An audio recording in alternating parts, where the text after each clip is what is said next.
With about a third of the AFL season left, there have been plenty of new things added to the record books. With this in mind, to go alongside the new inductees in the Hall of Fame, there are a heap of facts you might not know about the AFL.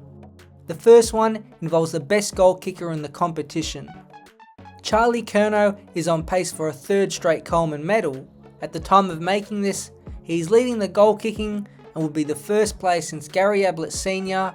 from 1993 to 1995 to achieve the feat.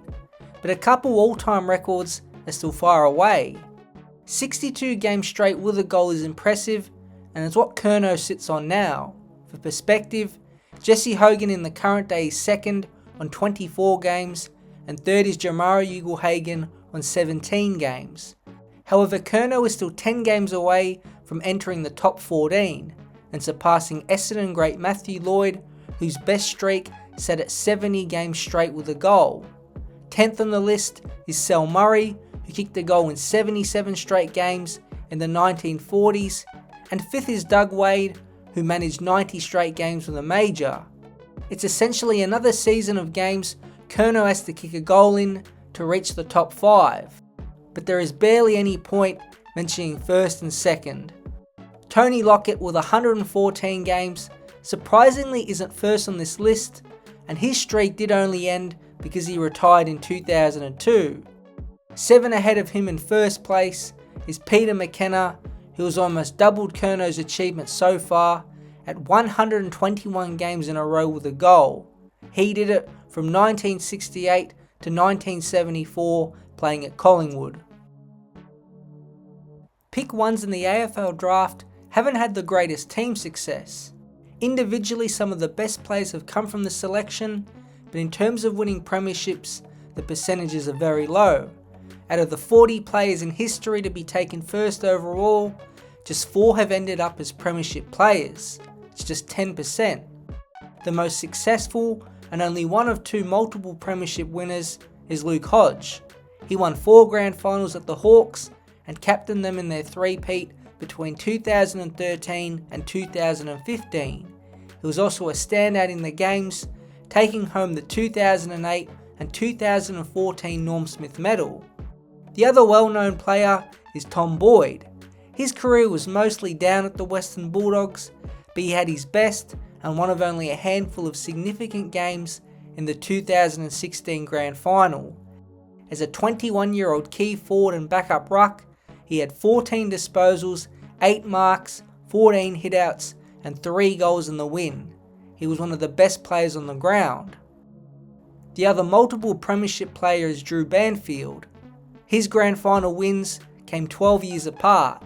In 1994, his second season at West Coast, the utility played in the grand final, gathering 8 disposals and kicking a goal as the Eagles defeated Geelong. Then in 2006, playing in defence, Banfield was an important member of the backline that got West Coast a 1-point win over Sydney. The final of the 4 is Des Headland. The half-forward midfielder played every final in 2002, having an outstanding preliminary final. Against Port Adelaide, he had 33 disposals and kicked 3 goals. Now, he didn't have quite the same impact the following week, as Brisbane easily beat Collingwood in the grand final. In a complex trade to Fremantle, Headland would go on to play his best football individually, but miss out on an opportunity to play in the 2003 grand final with Brisbane. The next fact is from the AFL Hall of Fame event for 2024. The new class of inductees featured Western Bulldog and Melbourne forward Kelvin Templeton. He's most well known for his 1978 game against St Kilda, in which he kicked 15 goals and 9 behinds.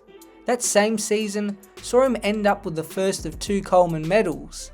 In 78 he kicked 118 goals, and in 79, his second Coleman year, he kicked 91. But what puts Templeton in the record books is his 1980. As a true centre-half forward, he averaged 19 disposals, 8.5 marks and kicked 75 goals. It saw him poll 23 Brownlow votes and take home the medal. He is just one of 5 men in AFL history to win the Brownlow and win a Coleman medal. The other 4 include Des Fothergill, who won the 1940 Brownlow and won the goal kicking in 1946 for Collingwood. Malcolm Blight at 28 won the 1978 Brownlow before a move deeper forward in the early 80s saw him win the 1982 Coleman. Surprisingly, this was his last year in the VFL. Bernie Quinlan at Fitzroy took home the 1981 Brownlow medal, tying with Barry Round. Then, like Templeton, won back-to-back Colemans in 1983 and 1984. Last but not least is Tony Lockett. He's the only player to win both awards in the same season. His 1987 tally of 117 goals won him the Coleman medal, and his firepower was noticed by the umpires as he tied with John Platten for the Brownlow. He would go on to win a further 3 Coleman medals in his career. Not many sides have had better fortune with the father-son system than the Western Bulldogs. To name a few, Mitch Wallace, Tom Liberatore, Lockie Hunter, Jordan Croft, Riley West, and of course the one who literally stands above them all in Sam Darcy. He's having a breakout third season and would have come second in the Rising Star if eligible. In his 12 games so far, he has kicked 23 goals, averaged 12 disposals and 5 marks. He got his Rising Star nomination in round 4 against Geelong after kicking 4 goals. His father's breakout season was also in year 3. He would go on to win an AFLPA MVP and become one of the best ruckmen in the game. In 1996, he averaged 12 disposals, 4.5 marks and kicked 12 total goals. In round 3, Luke Darcy would receive a Rising Star nomination after kicking 2 goals against Fitzroy. With both receiving Rising Star nominations, they are the only father-son pairing in history to do so. Right now, you would have to say young Darcy is just ahead of his father at the same stage. The final fact involves another Hall of Famer. Dane Swan was somewhat of a surprise inductee in 2024, but a clear favourite on the night. The 5-time All-Australian and 2011 Brownlow medalist was one of the best players in the late 2000s and early 2010s. His main asset was his ball hunting ability. 5 times he averaged 30 or more disposals in a season, and 5 times he polled over 20 Brownlow votes. He joins a group of 7 players in history to have 100 or more games with 30 or more disposals. Now this group will likely explode with members within the next few years due to the individual players getting the ball more than ever, but for now it's still pretty exclusive.